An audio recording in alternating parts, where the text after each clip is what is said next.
The Swiss federal government attaches strategic importance to supporting and rebuilding Ukraine. Long-term investments in the reconstruction of Ukraine are planned. In a first phase, the Federal Council has approved the country programme Ukraine 2025-2028, a strategic framework for the support and reconstruction of Ukraine, with 3 focus areas: protection of the civilian population and peace, economic recovery, and public services. Besides proven instruments of international cooperation, one priority of the programme is to involve the Swiss private sector in order to use expertise and innovations for reconstruction and to mobilise private investment. But Switzerland was already present in Ukraine before the war began. The two countries have shared a long-standing partnership. Since the 1990s, Switzerland's international cooperation has been committed to sustainably improve the lives of the Ukrainian people. Switzerland has supported decentralization and digitalization in Ukraine. A digital ecosystem has significantly improved public services by making electronic documents and online services. A national e-democracy platform has also been created. It is already used by 500 municipalities.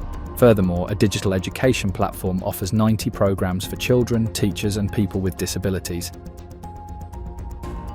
Swiss stakeholders and leading manufacturers of sanitary products have also set up a nationally recognized training program for plumbing specialists. The project now supports 29 local vocational schools in Ukraine, offering more than just plumbing. It also provides courses for professions like facade insulation, welding, tiling, and concrete construction or electrical work.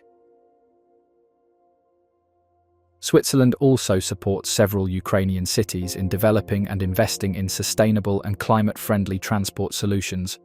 More than 200 decommissioned trams from Zurich and Bern have found their way to Vinnytsia and Lviv during the last 2 decades. After 2014, and then following Russia's military aggression against Ukraine on 24 February 2022, Switzerland has increased its aids with reconstruction as a priority. Between 2015 and 2022, around 3.9 million people on both sides of the contact line in the Donetsk region have gained access to clean drinking water thanks to water treatment chemicals sent by Switzerland. Since 2022, Switzerland has also stepped up its engagement in the water sector and helped municipalities to rehabilitate destroyed drinking water and wastewater systems. The war in Ukraine is taking a heavy toll on the people. That's why the mental health program is designed to mitigate the devastating impacts of the war.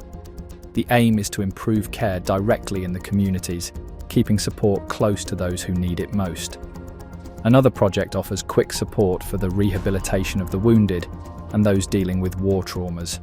In 2023, Switzerland also helped repair around 270 kilometers of railway lines, expanding connections to Poland and the port of Odessa. This allows for more Ukrainian grain to be exported and more aid flow in from Europe. Ukraine's centralized heating network is outdated. In Jytomyr, Switzerland has helped modernize the local district heating network.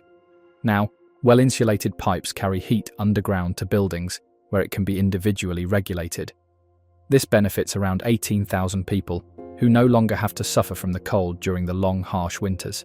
Furthermore, the Bern University of Applied Sciences has offered since 2023 the CAS course, Rebuilding Ukraine. When the students return to Ukraine, they will be able to apply their knowledge to real reconstruction projects. Lasting peace will not be possible in Ukraine without justice. That's why Switzerland supports efforts to prosecute crimes under international law and implement measures to supplement criminal accountability. For example, Switzerland strengthens Ukrainian NGOs, the OSCE, and the UN in documenting violations of international humanitarian law and human rights. Switzerland also supports the Ukrainian authorities locate and identify missing persons. Not knowing what has happened to a loved one is a heavy burden for the family and hampers efforts to promote peace and social cohesion. Switzerland will continue to stand in solidarity with the Ukrainians and work towards just and lasting peace.